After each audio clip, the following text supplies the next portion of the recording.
Doctor B are Ambedkar साहब के जो कानूनों का उल्लंघन करता है इंसान, उसको कैसे कानून पकड़ लेता है, कैसे उसको सजा देता है कानून। चलिए आज हम जानते हैं नारेंद्र कहानीकार के साथ में कि कैसे वो इंसान जो कानून के रूप में कानून में ग्रेजुएट पोस्ट पे पहुंच जाता है और कानून के नियमों का उल्लंघन करता है इंसान, यदि कोई जैसे रिश्वत लेता है इंसान और नियमों पे बराबर नहीं चलता, जिस प्रकार से विषय इंपॉर्टेंट, स्कूल पढ़ने जाते हो नहीं जाते हो, कमेंट करके बताओ नारेंद्र कहानीकार।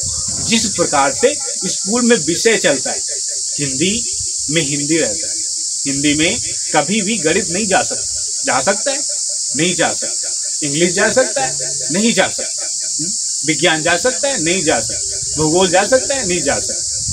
तो उसी प्रकार से डॉक्टर बी आर अम्बेडकर साहब के कानून भी है, उसी प्रकार से हर कैटेगरी की पोस्ट भी है।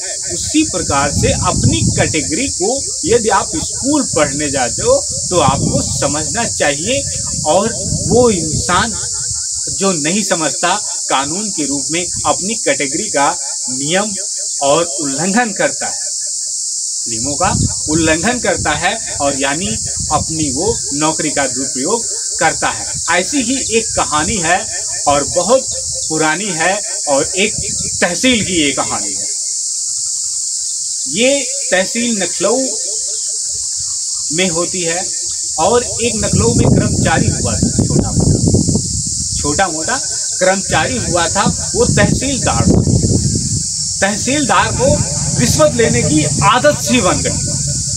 अब तहसीलदार रिश्वत सबसे ज्यादा लेने लग गया, तहसीलदार रिश्वत सबसे ज्यादा लेने लग गया। जो भी बंदा काम कराने के लिए उससे आए, वो बंदा बोले मुझे कुछ खर्चा पानी के लिए, तो काम तो वो कर दे, अब खर्चा पानी बोले दो। अब एक दिन नारेंद्र कहानीकार भी वहां पे पहुंच गए। नारेंद्र कहानीकार अपना काम करवाने के लिए उसी तहसील में पहुंच गए। नारेंद्र कहानीकार ने तहसीलदार से बोला ये सर काम करना है और इस काम को आप कर दीजिए। और वो तहसीलदार कहीं दोस्तों के साथ में घूमने के लिए जा रहा था तहसीलदार। नारेंद्र कहानीकार ने उनको दिखाया और बोले काम सर कर। उस तहसीलदार ने काम तो कर दिया, उसके बाद बोला हाँ सर जी आप कुछ खर्चा पानी दे दो। नारेंद्र कहानीकार ने कहा खर्चा पानी? नारेंद्र कहानीकार ने उसको 200 रुपये घूस के तौर पे दे दिए, 200 रुपये उसको घूस के तौर पे दे दिए। और वो रिकॉर्ड हो रहा था कैमरे में, वो साहब लेकर के 200 रुपये चला गया रिश्वत के नाम पे। नारेंद्र ने क्या किया, नारेंद्र कहानीकार ने उसके ऊपर केस कर दिया हेडक्वार्टर में, नखलऊ हेडक्वार्टर में नारेंद्र कहानीकार ने केस कर दिया। ये तहसीलदार रिश्वत लेता है और लोगों को ये रिश्वत के नाम पे लोगों का काम भी नहीं करता। जो बंदा रिश्वत नहीं दे पाता, जो गरीब किसान इंसान है और जो सबसे ज्यादा मजदूरी कैटेगरी में आता है इंसान, जो गरीब है, उसके लिए ये काम ही नहीं करता। ये कानून पे पोस्ट इसका कैसा है? इस इंसान को तो कानून के पोस्ट पे नहीं होना चाहिए।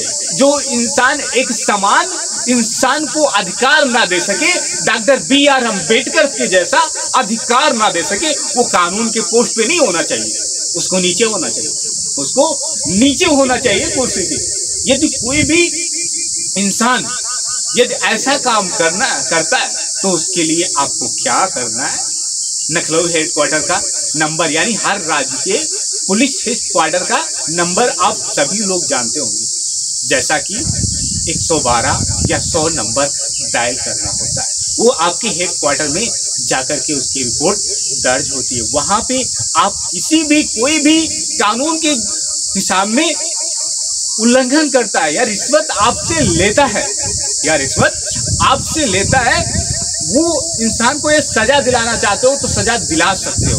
उसी प्रकार से नारेंद्र कहानीकार ने 112 नंबर को डायल किया और लखनऊ हेडक्वार्टर से मैम जी बोलती हैं, कहिए सर क्या बात हो गई है। नरेंद्र कहानीकार कहते हैं, मैम जी इस तहसील में एक तहसीलदार है जो हमेशा काम करने के नाम पे रिश्वत लेता है। वो कॉल ऑनलाइन रिपोर्ट होती है और वो कानून को सौंपी जाती है कॉल। उसके लोग बड़े बड़े अधिकारी लोग सुनते हैं उस कॉल को और उस कॉल पे हमेशा ही आपका काम होता है। आप किसी भी कैटेगरी में आते हो, चाहे आप मजदूर आते हो, चाहे आप गरीब आते हो, किसी भी कैटेगरी में आते हो, उस कॉल पे ये नंबर आप करेंगे तो आपको ये कंफर्म है, जिस प्रकार से आपके घर में पुलिस आता है आपका मदद करने के लिए, आपका काम करने के लिए, वो डायरेक्टली आपके राज्य से पुलिस कर्मचारी आएंगे, बड़े अधिकारी आएंगे नंबर से और आपका विषय सुलझा करके जाएंगे। आपका विषय सुलझा करके जाएंगे। उसी प्रकार से उस तहसीलदार के ऊपर से केस लग गया, उसे पकड़ा गया। उस तहसीलदार का केस पहुंचता है जाकर के कोर्ट में और कोर्ट नरेंद्र कहानीकार इधर से जाते हैं और जिन लोगों को नरेंद्र कहानीकार लेकर के अपने साथ में गए थे उन लोगों को लेकर के जाते हैं और नरेंद्र कहानीकार के साथ में काफ़ी ज़्यादा गरीब मजदूर आ जाते हैं। जिस प्रकार से डॉक्टर BR अम्बेडकर साहब के पास गरीब मजदूर उनके पास जाकर के उनकी मदद मांगते थे, उसी प्रकार से नरेंद्र कहानीकार के साथ में गरीब मजदूर काफ़ी लोग आ जाते हैं और उस तहसीलदार को सजा दिलाने का जज से रिक्वेस्ट करते हैं। नरेंद्र कहानीकार उस वीडियोस को दिखाते हैं और देखते हैं, जब जज देखते हैं कि ये काफ़ी ज़्यादा रिश्वत ले रहा है तो उससे बोलते हैं, हाँ रिश्वत लेता है नहीं लेता है। वो रिश्वत लेते समय अपने रंगे हाथों पकड़ा जा चुका था और काफ़ी ज़्यादा कानून के रूप में गवाह भी नरेंद्र कहानीकार को मिल चुके थे। उसी प्रकार से आप भी इस प्रकार से आप किसी को भी कानून के रूप में जो ग्रेजुएट है इंसान और पोस्ट करता है संविधान के कानून के में और वो इंसान किसी भी पोस्ट पे बिलोंग करता है या घूस लेता है, आप उसे पकड़वाना चाहते हैं तो उसके लिए आपको यही काम करना होगा जैसा आपको नरेंद्र कहानीकार ने इस कहानी में आपको सुनाया। चलिए कोई बात नहीं, हम आपको फिर से मिलते हैं अपनी एक नई कहानी के साथ में। तब तक के लिए प्यारे मित्रों आप अपना रखेंगे ध्यान, अपने परिवार का रखेंगे ध्यान। ये नरेंद्र कहानीकार फिर से आपको मिलेंगे अपनी एक नई कहानी के साथ में। तब तक के लिए प्यारे मित्रों आपको नरेंद्र कहानीकार का नमस्कार।